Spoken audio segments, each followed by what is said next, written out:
അരീക്കോട് നിന്ന് കോഴിക്കോട് പാളയം സ്റ്റാൻഡിലേക്ക് എത്തിയിരിക്കുകയാണ് ഈ ബസ്സിൽ. ഇത് നമ്മൾ റെയിൽവേ സ്റ്റേഷനിലേക്ക് പോവുകയാണ്. പുതിയൊരു യാത്രയിലേക്ക് സ്വാഗതം. റെയിൽവേ സ്റ്റേഷനിൽ രാത്രി കാത്തിരിക്കുകയാണ്, കുറേ നേരമായി. രാത്രി 12:45 വരുന്ന ഒരു ട്രെയിനുണ്ട്, മുംബൈ LTT ദുരന്തോ എക്സ്പ്രസ്. ഇതേ വരുന്നു ആ സാധനം. ഇത്തിരി ലേറ്റ് ആയിട്ടുള്ളൂ, അധികമൊന്നുമില്ല.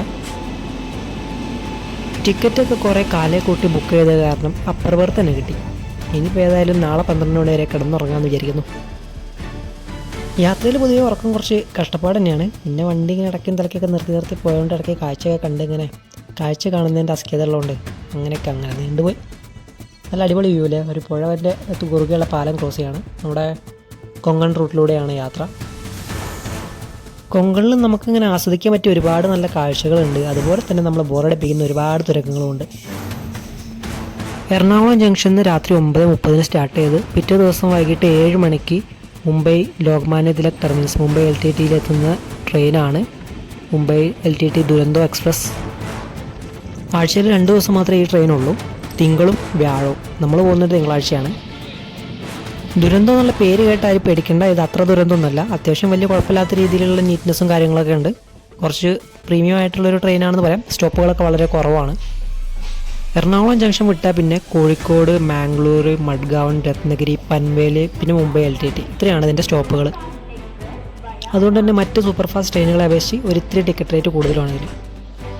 അപ്പോൾ വണ്ടി വലിയ ലേറ്റ് ഒന്നും മുംബൈ LTTയിലെത്തി. അപ്പോൾ നമുക്ക് ഇന്ന് രാത്രി ഇനിയിപ്പോൾ ഇവിടെ തങ്ങാൻ റൂം നോക്കണം. അപ്പോൾ ഒരു ഓട്ടോക്കാരനെ പിടിച്ചിട്ടുണ്ട്, നോക്കാം എന്തായാലും. ഈ മുംബൈ, ഡൽഹി, ബാംഗ്ലൂർ പോലുള്ള സിറ്റിയിലൊക്കെ ഉണ്ടല്ലോ, നമ്മളൊന്നും അറിയാതെ ചെന്ന് കഴിഞ്ഞാൽ നമ്മുടെ മാക്സിമം ഊറ്റാനും പറ്റിക്കാനും ഇവിടുത്തെ ഓട്ടോ ടാക്സി ഡ്രൈവർമാരെ നോക്കും. അപ്പോൾ അതിനൊന്നും ജാഗരൂകരായിരിക്കാം. എന്തായാലും ഓട്ടോക്കാരന് 170 രൂപ കൊടുത്ത് പറഞ്ഞു കിട്ടും. 3 ഹോട്ടൽ കാണിച്ചപ്പോൾ നമുക്ക് കാര്യം മനസ്സിലായി. അപ്പോൾ നമ്മൾ തന്നെ പിന്നെ വേറൊരു ഹോട്ടൽ കണ്ടുപിടിച്ചു, കുഴപ്പമില്ല. Hotel crystalline. അപ്പോൾ ഇവിടെ ഡോമിറ്ററി ഫെസിലിറ്റിയാണ് കൂടുതലായിട്ടും. പിന്നെ AC റൂമൊക്കെ ഉണ്ട്. AC റൂമിന് ഇവിടെ മുംബൈയിൽ പൊതുവേ കുറച്ച് റേറ്റ് കൂടുതലാണ്. ഇവിടത്തേക്കാളും ബെറ്റർ ഡൽഹിയാണെന്ന് തോന്നുന്നു. അവിടെ റെൻ്റൊക്കെ സാധനം കുറവാണ് ഉണ്ടാവാറ്.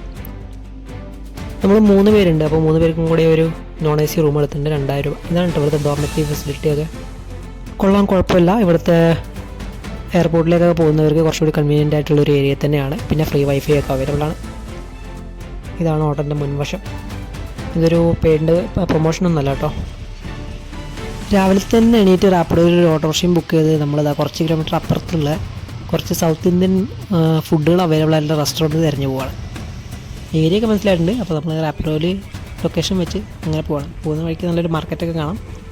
ഒരു അടിപൊളി വ്യൂ കാര്യങ്ങളൊക്കെ ആയിട്ട് അങ്ങനെ പതുക്കെ പോവാണ്. എന്തെങ്കിലും സൗത്ത് ഇന്ത്യൻ ഫുഡ് കഴിക്കാമെന്ന് വിചാരിച്ചു. ഇന്ന് ട്രെയിനിൽ ഫുള്ള് ഈ നമ്മൾ കേരളത്തിലൂടെ പോകുന്ന ട്രെയിനിൽ പോലും കേരളത്തിലൂടെ പോകുന്ന സമയത്ത് പോലും കേരളത്തിലെ ടേസ്റ്റിലെ ഫുഡ് കിട്ടില്ല. അപ്പോൾ ഇവിടെ കുറേ ഹോട്ടലുകളൊക്കെ കാണാം. കുറേ തമിഴിലൊക്കെ എഴുതിയ ബോർഡുകളൊക്കെ ഉണ്ട്. പിന്നെ ഇവിടെ ടേസ്റ്റ് ഓഫ് കേരള എന്ന് പറഞ്ഞ ഡോക്ടറിനെ കണ്ടു. അപ്പോൾ നമ്മളേതായാലും ദോശയാണ് ഓർഡർ ചെയ്ത് കഴിച്ച്. പിന്നെ ഉച്ചക്കത്തേക്ക് ഒരു പാർസലും വാങ്ങി. വലിയ കുഴപ്പമൊന്നുമില്ല, അത്ര വലിയ സെറ്റപ്പിലുള്ളൊരു ഹോട്ടലൊന്നുമല്ല, എന്നാലും കുഴപ്പമില്ല. ഏതായാലും മുംബൈയിൽ വന്നൊരു ദിവസം സ്റ്റേ ചെയ്തിട്ട് പോലും ഇവിടെ മുഴുവനായിട്ടൊന്ന് മൊത്തം കറങ്ങി കാണാനുള്ള അവസരം ഇല്ലാതെ പോയാലും വിഷമമാണ്. അപ്പോൾ അത് കാരണം നമ്മൾ തിരിച്ച് റൂമിലേക്കുള്ള 2.5 കിലോമീറ്റർ നടന്ന് പോകാമെന്ന് വിചാരിച്ചു. അപ്പോൾ പറ്റുന്നിടത്തോളം ചെറിയ ചെറിയ വഴിയോര കാഴ്ചകളൊക്കെ കണ്ടങ്ങനെ നടക്കാമെന്ന് വിചാരിച്ചു.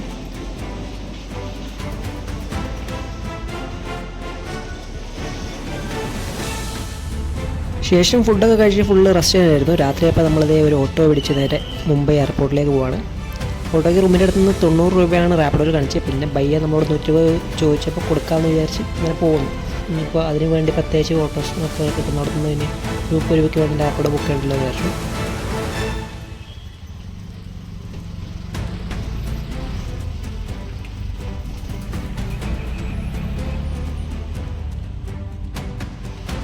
ഛത്രപതി ശിവജി മഹാരാജാസ് ടെർമിനൽ 2 വന്നിറങ്ങി. അപ്പോൾ ഓട്ടോയിൽ ഏറ്റവും താഴെയാണ് ഓട്ടോ വന്നിറങ്ങുന്നത്. കാറൊക്കെ ആണെങ്കിൽ കുറച്ച് മുകളിലായിരുന്നു.